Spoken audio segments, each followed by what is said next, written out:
What's going on with it, guys? A few weeks ago I promised that I would come out with a Leonard Fournette hype video, and I'm a man of my word, so here I am with the video. And a lot of you guys during the pre-draft process asked me, "Hey UCF, why do you think we should draft Leonard Fournette with the first round pick? It's such a running back deep class, and history proves that you can find running backs late in the draft." But it was easy for me, man.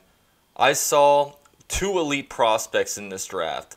The first one went number 1 overall in Myles Garrett, and the next elite prospect was Leonard Fournette. Now, what makes Leonard Fournette elite? It's the fact that he has a combination of these three qualities between speed, size, and power. And let's go ahead and look at the tape to really show you what I mean when I say this. You look at this play that he had against Ole Miss.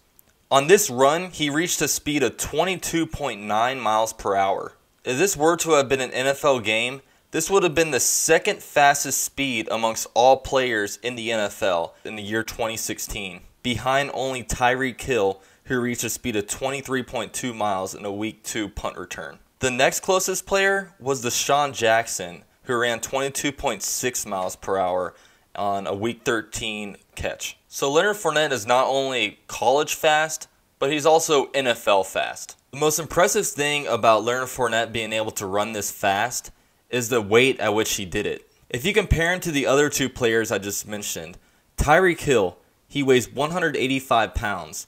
Deshaun Jackson, he weighs 175 pounds. But Leonard Fournette weighs a whopping 235 pounds. Leonard Fournette is literally about 50 pounds heavier than these guys, and he's still able to keep up with their speed. A reason why I'm so crazy over this guy is never in my 23 years of life have I ever seen a player who can run at that speed at such a big size. Now, what happens when you combine a guy who weighs 235 pounds and has sprinter speed? You get a whole lot of power. And I'm not sure how much I had to break down Leonard Fournette's power for you guys. If you guys watch any bit of college football, you know this guy has been bowling over defensive backs all throughout his LSU career. And in my opinion, no one man should have all that power.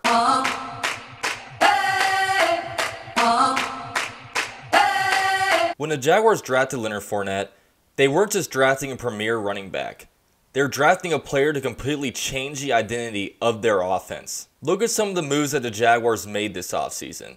They traded out our old move tight end and Julius Thomas, who could not run block worth a shit. They bring in Brandon Albert, and when healthy, he's been known as one of the NFL's best run blocking offensive tackles. In the second round of the draft, they get a guy who's 6'6", 325 pounds, and one of the best run blocking tackles in the NFL draft. And to cap all that off, the Jaguars are going to be featuring a fullback in the lineup, which we haven't had since the year 2013. It's going to be interesting to see how much our offense transforms this year, because the way we're probably going to be running our offense with the run game is completely different than the way we ran it in the past few years. Leonard Fournette in college was known more as a downhill runner, and he ran behind a gap run scheme.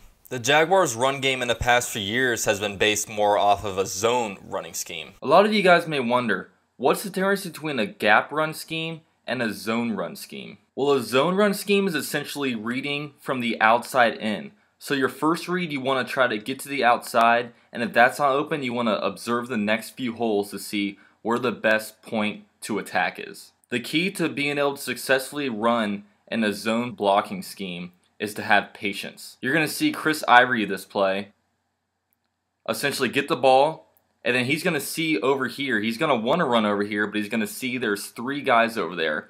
So he's going to say, okay, where's my next hole of progression? It's not out here. It's not in there. But it appears to be either in here or in here. And you're going to see him stop. He's going to look. He's going to see this hole. And he's going to run through it. Simple as that. LSU, on the other hand, ran a gap blocking run scheme. And this is essentially the opposite of a zone-based run scheme, to where the first read is in and then you're going to progress out. So Leonard Fournette, this really caters to him since he is a downhill runner, and really just being able to hit the hole at a high speed allows him to get the best out of him. And he's always most comfortable running behind a fullback to really clear the area for him. You'll see this play.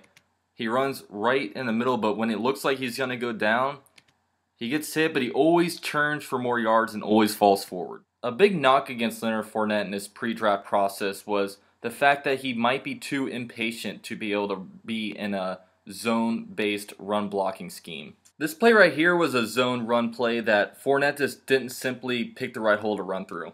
And as I said earlier, a zone run scheme is essentially a run from the outside in, which is what this play was supposed to do.